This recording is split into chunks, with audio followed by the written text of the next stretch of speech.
Hi everybody. I finished this up today and just put the strings on. This is the best guess I could come up with was 1941 National Havana model.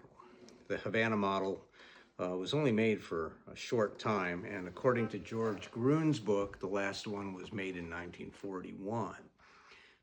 But I've seen other examples from the 39, 40, 41 that had inlaid logos. This has that metal logo that's in with two pins, made by K, and not National. K made these apparently. And some people claim they go up to 1943.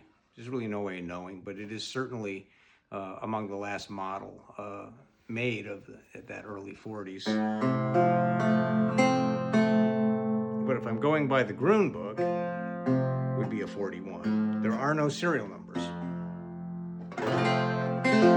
This was a hornet's nest of surprises. The neck angle was so bad that it couldn't be played. The strings were actually touching the cover plate, and the cover plate was a very big domed cover plate, and I reset the neck on this to get the angle of the neck back. I didn't want it to make the heel any smaller, and I put in new frets, and the fingerboard was very crumbly, but the frets are in, and the action is set up sort of medium. It's just right for, you can play it normally or you can play it with a slide. But the cover plate was still hitting the strings in front of the saddle, so it couldn't be played. And the only alternative would be to have raised the nut and raised the saddle so high and played it like a Hawaiian guitar on your lap. And the owner was open to that, but it's not how the guitar was designed to be played. I did a little bit of MacGyvering and I got it to work.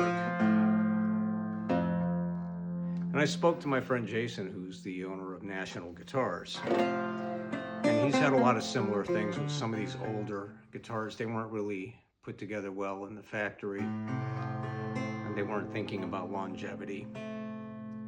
So sometimes you have to work around the rules. And what I did was certainly that. I have an old little anvil, a 50-pound anvil over there. I'm a knife maker as well. And I've never done this before, but I put the cover plate on my anvil and I carefully took one of my blacksmithing hammers and I reshaped the height of the cover plate in front of the biscuit bridge. And I got it down about 1/8 of an inch so that the strings are clearing the cover plate now, and it looks fine. But, you know, sometimes you just got to do crazy shit if you want to save an old guitar. And in 35 years, that was a first. But I have it tuned down a whole step.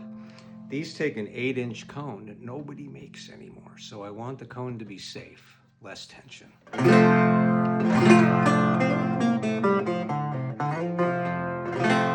So I'm playing it through my iPhone.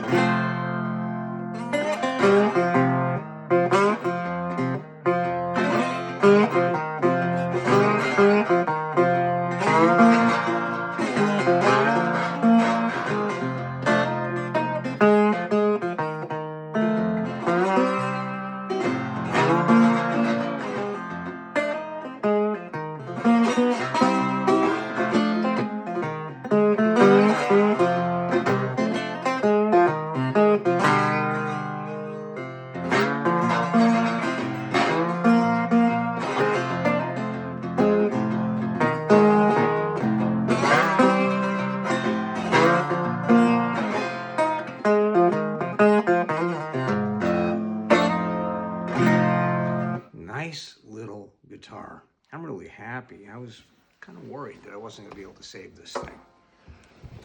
Thank you to my very patient customer. National Havana. Thanks for watching.